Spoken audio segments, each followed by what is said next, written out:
जब भी किसी भी देश के एक बड़े हथियार में फेलियर आता है या फिर वो एक्सीडेंट का शिकार हो जाता है तो उससे केवल एक ही देश प्रभावित नहीं होता है, बल्कि वो सारे देश अलर्ट मोड के ऊपर आ जाते हैं जो भी उस हथियार को इस्तेमाल कर रहे होते हैं, जिनकी भी फ्लीट में वो शामिल होता है। मान लो कि कल को अमेरिका के 2 से 3 F-35 स्टेल्थ फाइटर जेट किसी भी एक्सीडेंट या टेक्निकल फेलियर का शिकार हो जाते हैं, तो इससे न सिर्फ अमेरिका में टेंशन बढ़ेंगी बल्कि उन सब देशों के लिए ये चिंता की बात होगी जिन्होंने अमेरिका से F-35 stealth fighter jet purchase किए हुए हैं और वो यूज कर रहे हैं। जब भी किसी मेजर डिफेंस वेपन में कोई फेलियर आता है या फिर वो एक्सीडेंट का शिकार हो जाता है तो उसको लेकर सेना और साथ में उस हथियार को बनाने वाली कंपनीज एक साथ मिलकर इन्वेस्टिगेशन करके फेलियर का पता लगाने की कोशिश करते हैं। एक फाइनल रिपोर्ट तैयार की जाती है और इस रिपोर्ट में उस वेपन के फेलियर का कारण बताया जाता है, और अगर वो कारण ऐसा हो जिसकी वजह से और भी एक्सीडेंट की संभावना हो तो फिर बाकी यूनिट्स में बदलाव किए जाते हैं। अब सेम सिनेरियो भारत और अमेरिका के साथ भी हुआ है। एक मेजर डिफेंस इक्विपमेंट का भारत के अंदर पिछले कल एक्सीडेंट हो गया है और शॉकवेव्स अमेरिका से लेकर ब्रिटेन और जापान तक चले गई हैं। दरअसल न्यूज निकल कर आ रही है कि पिछले कल टेक्निकल फेलियर के कारण भारत का MQ-9B सर्विलांस ड्रोन एक्सीडेंट का शिकार हो गया है। ये सर्विलांस ड्रोन हमने अमेरिका से लीज के ऊपर लिया था, यानी कि भारत ने ये अमेरिका से परचेज नहीं किया था, बस किराए के ऊपर लेकर हम उसको यूज कर रहे थे।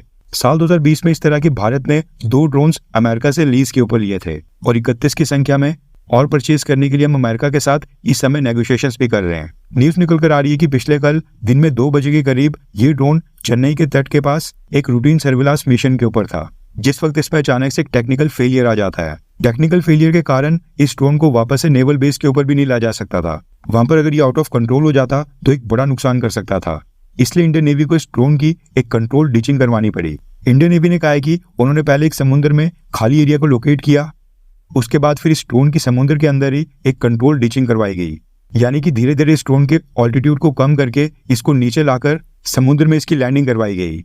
इस तरह के इमरजेंसी प्रोटोकॉल्स और स्टैंडर्ड ऑपरेटिंग प्रोसीजर्स यानी कि SOPs होते हैं। बड़े प्लेन्स की भी कई बार इमरजेंसी के समय इसी तरह से समुद्र के अंदर लैंडिंग करवाई जाती है।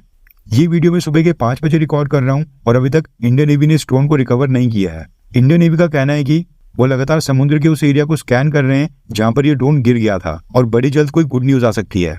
अभी तक तो खैर ये वैसे पब्लिक डोमेन में नहीं आया है, लेकिन ये 100% तक पॉसिबल है कि इस ड्रोन को लोकेट और रिकवर करने में अमेरिका भारत की मदद कर रहा हो। दोनों देश आपस में कॉन्टैक्ट में होंगे और अभी तक तो अमेरिका ने अपनी सैटेलाइट्स भी भारत की तरफ मोड़ दी होंगी।